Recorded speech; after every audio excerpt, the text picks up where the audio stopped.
Hai, jumpa lagi. Assalamualaikum warahmatullahi wabarakatuh. Salam sejahtera bagi kita semua. Om Swastiastu. Hari ini saya mau reading untuk kalian bintang Scorpio. Tema atau judul games kali ini adalah Koneksi Cinta NPD. Dan apa pesan semesta untukmu? Nanti kita lihat sesuai dengan energi dari kartu tarot. Oke. Tetapi sebelum kita mulai, jangan lupa di like, komen, subscribe channel Ica Tarot dan Ica Tarot WS Indo, supaya ke depan saya bisa lebih bersemangat untuk membacakan readingan-readingan di hari-hari berikutnya untuk kalian. Dan jangan percaya 100% tarot, ini hanya sebuah games. Kalian tetap harus selalu berserah kepada Sang Pencipta ya. Dan walaupun ini hanya sebuah games, memang bukan games biasa, melainkan games menyerap energi. Sehingga saya minta kepada kalian untuk bisa lebih bijaksana dalam menyikapi readingan yang akan saya bacakan nanti. Yang baiknya bisa diambil, buruknya diabaikan aja, dibuang aja, ataupun bisa kamu pakai untuk mengintrospeksi diri kamu, ataupun bisa kamu pakai untuk mencari solusi dari permasalahan yang kamu hadapi. Dan kalaupun kalian ingin personal reading, coaching, dan konsultasi, bisa menghubungi saya. Saya sudah sematkan link WA saya di deskripsi, bisa menghubungi saya dan itu berbayar. Dan kalaupun juga kalian ingin mendengarkan readingan lainnya, baik karir, keuangan, percintaan, ataupun games-games lainnya, bisa langsung ke playlist, semua sudah tertera di situ, tinggal kamu lihat, pilih, dan bisa kalian dengarkan. Oke, kita langsung saja untuk Scorpio, berikan energimu sambil fokus pada kartu, sambil saya baca doa dan saya kocok kartunya. Inilah energi dari kalian bintang Scorpio. Koneksi cinta, narsistik, personality, disorder bersama dirimu Scorpio. Scorpio. Kita lihat apa yang terjadi Scorpio. Wow, di sini ada King of Swords. Wah, dia lagi mencari kelemahanmu Scorpio. Dia merasa iri kepadamu. Di sini ada sahabatmu, orang-orang di sekeliling merasa kamu itu sebagai apa ya kalau dibilang saingan mereka. Ada juga pasanganmu di sini. Ya, kamu bisa menyesuaikan saja di mana kamu rasakan situasi dan kondisinya. Ya, saya merasa mereka memantaumu dari jauh, ataupun mungkin kondisinya ya diam-diam pada saat sekarang dia memantaumu. Scorpio punya kelemahan apa?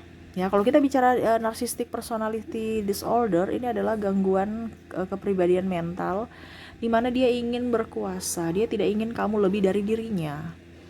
Ya, jadi mungkin dalam hal proyek sikut menyikut ya, bagaimana caranya supaya menggolkan apa yang dia inginkan, walaupun mungkin kondisinya kamu bersahabat, tetapi dia tetap untuk bisa menggolkan, dia berusaha untuk ya menduakan sahabat, menduakan empati, karena dibilang memang dia nggak ada empati orang narsistik ini.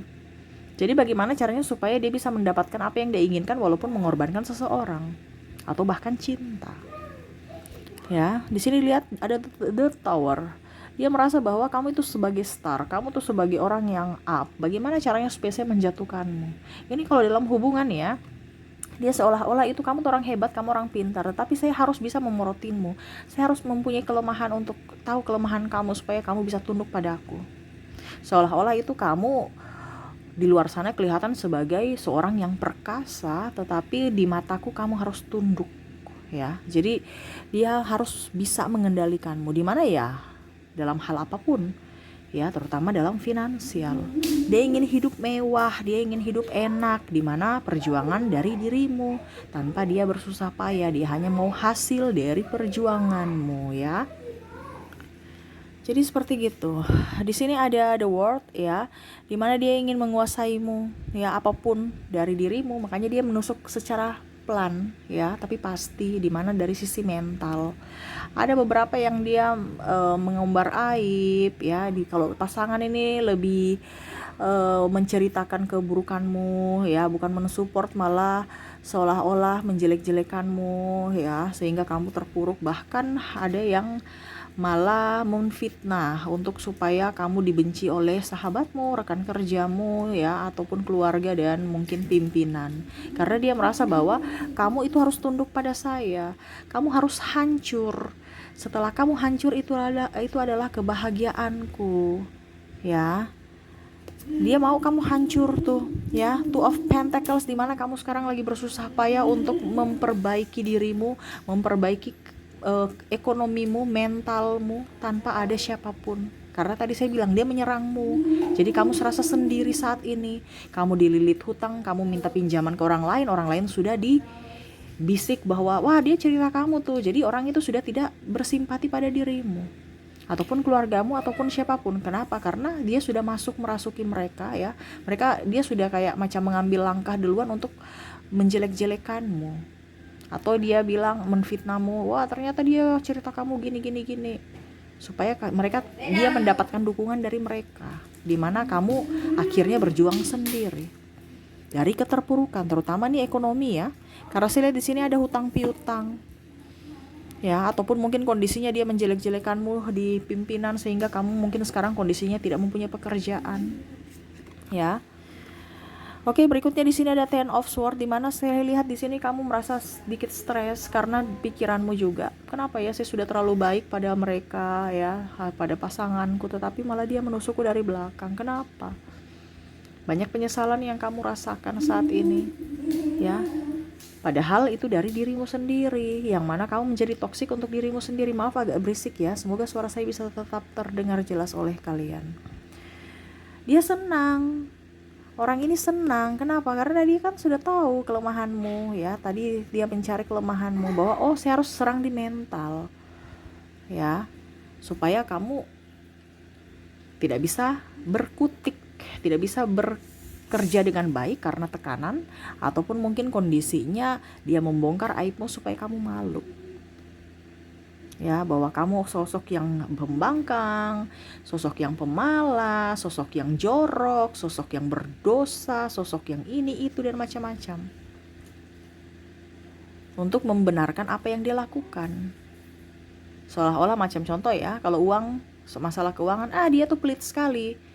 Lihat itu bajunya busuk-busuk yang dipakai, ini contoh. Ataupun mungkin dibilangnya, wah kita terlilit hutang karena dia terlalu boros. Di salah satu sisi dia bilang baju kamu busuk-busuk, berarti kan ada pengiritan. Tetapi di satu sisi dia bilang kamu terlalu boros. Jadi kamu bingung ya, terus bagaimana dong? Apa yang harus saya lakukan? Saya begini salah, begitu salah. Jadi kamu pusing, bingung apa yang harus kamu lakukan. Karena di satu sisi dia bilang lain, di sisi lain dia bilang lain. Seolah-olah itu apa yang kamu lakukan itu selalu salah di matanya. Apalagi bicara tentang anak. Kalau kamu sudah mempunyai anak ya, seolah-olah wah dia nggak sayang anaknya. Tapi terkadang kita menyayangi anak, wah itu karena dia manjain anaknya. Makanya seperti begitu. Seolah-olah apapun yang kamu lakukan selalu salah. Kamu memanjakan anak, menyayangi anak dibilang manja, akhirnya anak pembangkang. Di salah satu sisi juga kamu tegas dengan anak, dibilang arogan, marah, tidak punya kasih sayang. Ya, itu dia umbar di publik sehingga kamu malu sendiri, kamu bingung. Kalau memang dia berniat baik, mungkin dia bicara empat mata, tetapi tidak, dia menikammu dari belakang untuk membuat mentalmu jatuh supaya kamu dapat teguran dari orang lain, yang mana orang itu akan menjudgemu sebagai seorang ayah atau ibu yang tidak baik, yang kasar terhadap anak. Nah ini contoh kalau kamu sudah menikah. Kalau kamu belum menikah, ya entah dia bilang kamu selingkuh lah, inilah itulah. Padahal sebenarnya dia tahu bahwa kamu tuh orangnya sudah pembangkang, tidak bisa dimanfaatkan. Karena saya lihat di sini Scorpio tidak bisa disetting ya, sehingga dia marah. Kenapa ya? Kamu sekarang sudah berubah Scorpio. Kamu tidak mengikuti apa yang kuinginkan lagi ya. Jadi seperti gitu ya. Dan akhirnya kamu sendiri yang merasa bahwa saya terluka karena pikiranmu sendiri. Karena apa? Kebingunganmu sendiri. Apakah tetap saya harus bertahan ataukah tidak? Karena di satu sisi kamu kalau seandainya sudah menikah, kalau belum menikah ya nggak jadi masalah ya. Karena memang ini edukasi juga ya, untuk kamu bisa mengambil ketegasan dalam dirimu untuk mencari kebahagiaan diri sendiri tanpa mengharapkan dia membahagiakanmu. Karena seorang narsistik itu nggak bisa membuatmu bahagia, dia hanya memanfaatkanmu. Kalau dia membuatmu bahagia itu karena kamu masih mempunyai sesuatu yang dia inginkan. Ya, kita bicara konteks narcissistic personality disorder ya.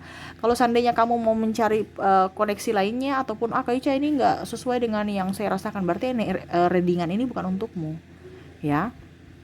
Kalau seandainya kamu sudah nikah, itu urusan kamu. Saya cuman kasih di sini memberikan wejangan ya, apalagi bicara pesan semesta sesuai energi kamu untuk kesehatan mental kamu. Untuk urusan pribadimu mau berpisah ataupun tidak ya terserah, itu pilihan pribadi masing-masing, kembali lagi pada dirimu. Ya. Di sini saya hanya memberikan pencerahan secara jiwa agar dirimu waras.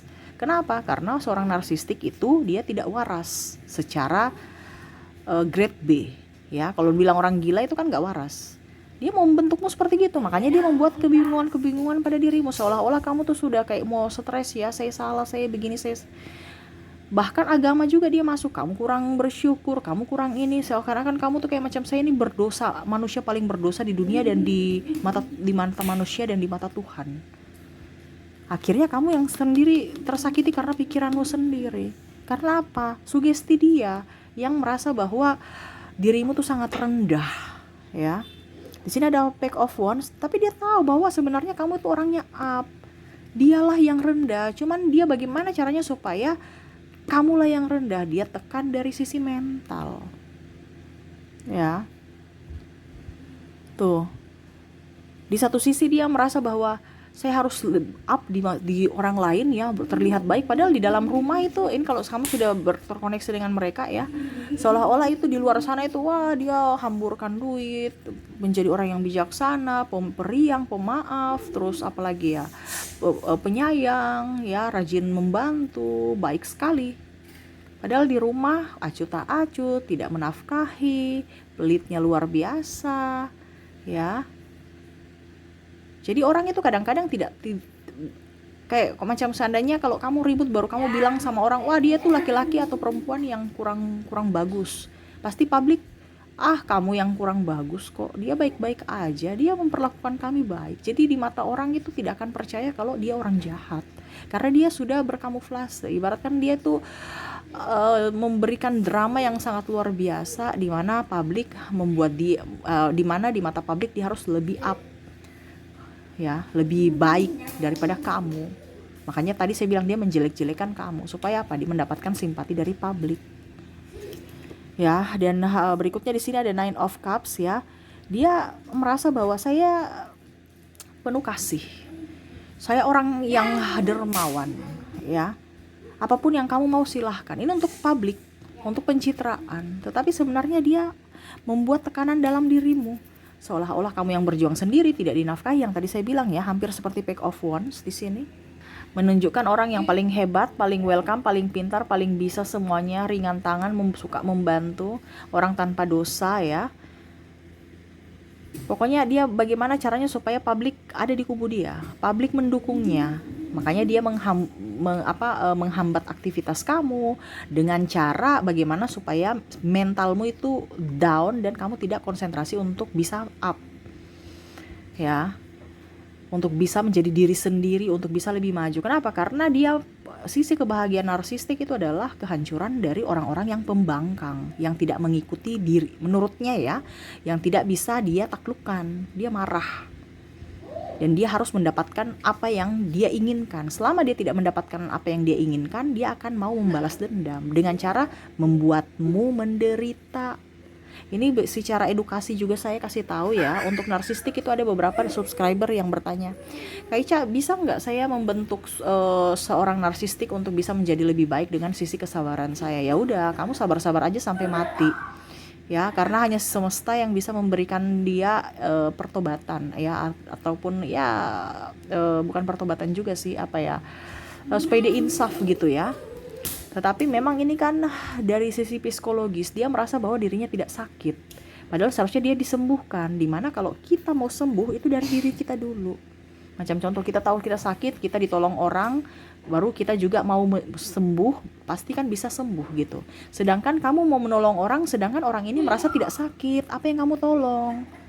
Itu sama saja kamu mengundang dirimu untuk masuk ke dalam kandang singa yang siap diterkam. Jadi kamu bisa ikut stres gila dan stres gara-gara dirinya. Karena apa? Membantu dirinya, dia merasa tidak sakit kok. Malah dia akan bilang, kamu nih gila ya, kenapa kamu seolah-olah membuat saya tuh kayak stres.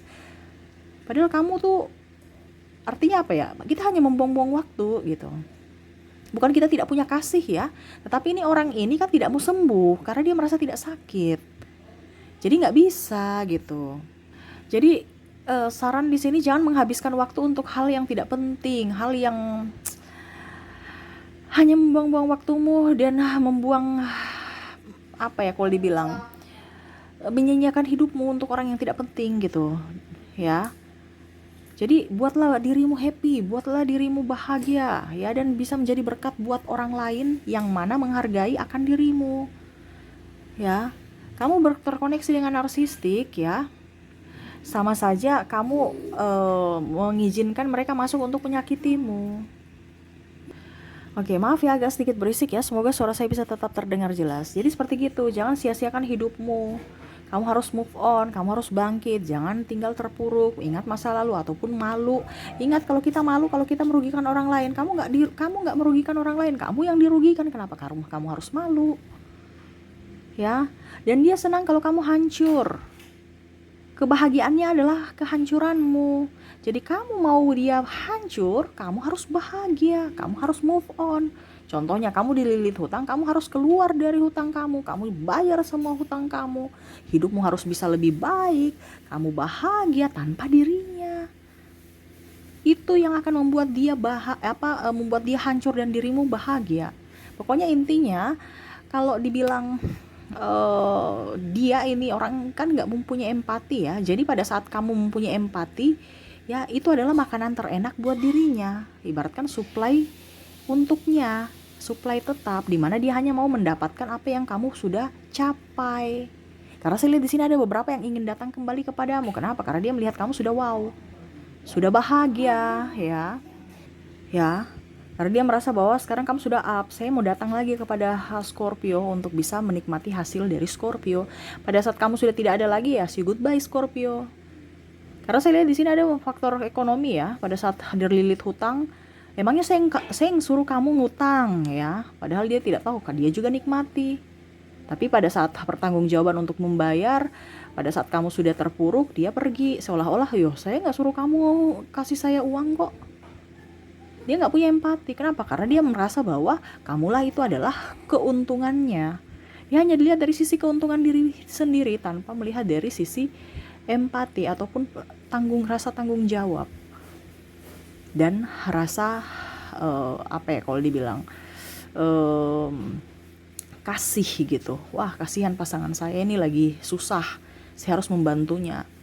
Dia nggak lihat dari sisi itu. Dia hanya lihat dari bagaimana caranya supaya saya hidup enak, bagaimana caranya supaya saya hidup nyaman, santai-santai, ya, dan happy-happy gitu aja. Dia bisa mengorbankan cintanya untuk kepentingan dirinya, karena dia nggak punya empati. Jadi kalau kamu mau dia hancur, ya kamu yang harus bahagia. Pada saat kamu tidak bahagia, berarti dia bahagia. Wah, Scorpio sudah menderita, tobat kamu. Nah itu. Jadi bukan berarti kita bicara negatif ya, tapi ini kan kita bicara tentang, ini edukasi tentang narcissistic personality disorder, di mana kamu yang harus bisa tahu menempatkan posisi di mana kamu harus bisa lebih mendahulukan dirimu kebanding orang lain. Apalagi bicara kamu mengabdi sama narsistik, kasihan sekali hidupmu. Ya, jadi harus lebih waras. Kalau kita berperilaku, kadang-kadang ada yang bertanya, Kak Ica kok kemarin bicaranya harus penuh kasih. Iya, penuh kasih untuk diri sendiri, untuk mendapatkan energi positif dari semesta. Tetapi kalau kita bicara dengan orang, ya harus bisa seimbang antara hati dan logika. Kalau kita berkomunikasi dengan individu, berinteraksi dengan individu, ya kita tahu di mana dulu. Tapi kalau kita bicara dengan interaksi dengan Tuhan, interaksi dengan semesta, ya kita lebih mendominasikan hati kita, bukan disapuratakan semua. Antara hubungan dengan manusia empati, hubungan Tuhan empati, semua pakai hati-hati semua. Oh no, lihat tempatnya. Sama seperti kamu pakai baju di rumah dengan baju pergi kondangan ya beda, atau mungkin baju kondangan dengan baju renang ya beda. Gak mungkin kamu pergi pakai baju renang bikini ke kondangan, ya nanti kamu jadi orang gak waras, itu pemikirannya negatif. Ataupun mungkin baju kebaya di kolam renang, ya gak mungkin. Jadi sesuai tempat, ya harus waras. Karena saya lihat di sini kebanyakan harus baik terus, karena kebaikan pasti dibalas dengan kebaikan. Tetapi ini orang sakit loh, Kalau orang waras nggak pasti dia akan membalas dengan kebaikan. Kalau kita bicara ini dua versi yang berbeda, pola pikir yang berbeda. Dimana kalau orang normal ya, kita memberikan kebaikan, dia akan pasti akan membalas kebaikan juga. Tetapi kalau orang narsistik, kita memberikan kebaikan, dia tahu bahwa itu keuntungan buatnya dan kebodohan untukmu. Kenapa kamu baik sama saya? Itu kan kamu bodoh. Pemikirannya seperti gitu. Kenapa? Karena nggak ada empati. Kita bicara orang sakit ya, dimana jiwa anak-anak yang berada dalam tubuh manusia dewasa, ya orang dewasa, tetapi jiwanya kekanak-kanakan. Kenapa? Karena empatinya stop di masa kecil. Mungkin ya karena ada trauma dan luka batin, ataupun pergaulan, ataupun didikan orang tua yang terlalu keras. Ini kan bicara luka batin, tetapi dia tidak merasa bahwa dirinya sakit. Dia merasa baik-baik saja, padahal dia tidak tahu bahwa dia sudah melukai hati orang lain di sekeliling dia. Nah itu salahnya di situ. Kita kadang-kadang kasihan terhadap dirinya. Kamu macam ada, saya harus bagaimana cara membantu dirinya. Nggak bisa. Kalau dirinya aja nggak merasa ingin sembuh, nggak bisa. Jadi kamu jangan menjadi pahlawan untuk orang yang seperti gini. Kamu akan stres, kamu akan menderita. Ya, dan ibaratnya kamu menghabiskan waktumu untuk hal yang sia-sia. Ya. Kalau di firman ya dia sama saja dengan orang bebal, sudah dikasih tahu tapi nggak mau tahu, selalu merasa diri paling benar, paling hebat, paling wow, paling harus dipuja-puja, harus dipuja-puji lah seperti gitu. Ya, jadi harus waras. Kalau kamu dekat-dekat dia ya wajar saja kalau hidupmu tidak beres dan pikiranmu tidak waras. Karena apa? Terkontaminasi dengan orang yang tidak waras. Ya, ini kan ada grade-nya juga, bukan berarti saya bilang dia gila apa, tetapi ada, kalau dibilang narsistik ini kan gangguan kepribadian mental ya. Dimana kalau dibilang untuk gangguan jiwa, dia ada beberapa di grade-grade tertentu yang mungkin kondisinya sebenarnya apa ya, karena empatinya kurang ya, dia tahu sebenarnya, tetapi untuk egonya memakan apa ya, lebih dominan egonya sehingga dia menyakiti orang lain dan merasa oke, itu biasa aja. Cuman begitu, baper. Kamu terlalu baper. Padahal cuman masalah kecil aja kok. Nah itu. Jadi harus bisa tahu ya kondisi kamu untuk bisa menghadapi orang-orang yang toksik seperti begini. Kalau kita bicara NPD toksik sudah up ya. Tapi kalau kita bicara narsistik itu kan ada, kalau dengan gangguan jiwa itu ada grade-nya, ada sampai F ya. Saya merasakan di sini yang paling ini nih ada di grade B, yang paling dominan. Jadi kamu harus hati-hati. Jadi seperti gitu ya. Oke, dan di sini lagi tuh ya, jangan sampai dirimu yang tertikam atau mereka yang menikammu. Ya, sampai tidur tak nyenyak ya. Karena pikiran, makan pun tak ada selera.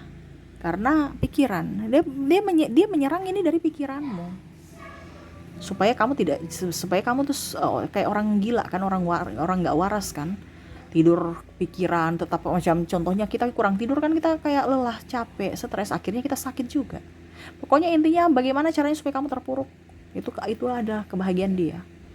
Entah dia mengganggu pikiran alam bawah sadarmu, entah dia mengganggu hidupmu dari segala apapun, entah dari keluarga, entah dari dirimu sendiri, membongkar aibmu ataupun apapun. Jadi harus waras. Kamu yang harus bisa lebih menentukan di mana posisi kamu saat ini. Ya, apakah saya harus bertahan karena mental saya masih kuat? Oke, tidak apa-apa, itu pilihan. Kalau saya tidak kuat, apakah saya harus pergi? Ya terserah. Karena sekarang itu kembali ke pilihanmu. Kalau kamu mau waras, jangan dekat-dekat sama orang yang sakit. Kalau kamu mau sembuh gitu, kamu obati dirimu dulu, baru kamu pergi. Jangan dekat-dekat. Ada pencegahan. Orang aja kalau pakai cuman sakit flu aja, orang biasa pakai masker kok. Kalau orang yang merasa bahwa dia sakit ya, pasti dia pakai masker. Kamu pun yang merasa bahwa saya jangan sampai terkena sakit, saya juga harus menyediakan payung sebelum hujan, ya saya juga harus pakai masker.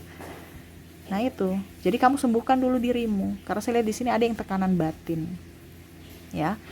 Dan harus bisa lebih up. Ingat, semesta ada menolongmu. Selama kamu berpikir positif dan selalu memberikan yang terbaik untuk diri sendiri, memberikan proteksi, perlindungan pada diri sendiri, pasti hidupmu akan baik-baik saja ke depannya. Ingat, selalu ada semesta yang melindungi, jangan pernah merasa sendiri. Oke, itu yang saya lihat ya dari koneksimu dengan orang narsistik. Dan semoga resonate. Dan saya sudah menarik energinya lagi. Dan saya sudah menarik energinya untuk inisial ya. Untuk inisial kamu terkoneksi dengan huruf U. Ada M, maaf agak berisik ya. Semoga suara saya bisa tetap terdengar jelas. Ada N, ada A, ada I, ada P, L, C, V, J, W, R, B, E, D, T, O, Y, F dan G ya. Jadi koneksi inisial di sini ada U, M, N, A, I, P, L, C, V, J, W, R, B, E, D, T, O, Y, F dan G ya. Oke, mungkin itu yang bisa saya readingkan ya. Semoga resonate dan bermanfaat untukmu Scorpio. Jangan lupa di like, comment, subscribe channel Ica Tarot dan Ica Tarot WS Indo, supaya ke depan saya bisa lebih bersemangat untuk membacakan readingan-readingan di hari-hari berikutnya untuk kalian. Terima kasih, saya pamit. Assalamualaikum warahmatullahi wabarakatuh. Salam sejahtera bagi kita semua. Om Swastiastu. Bye-bye.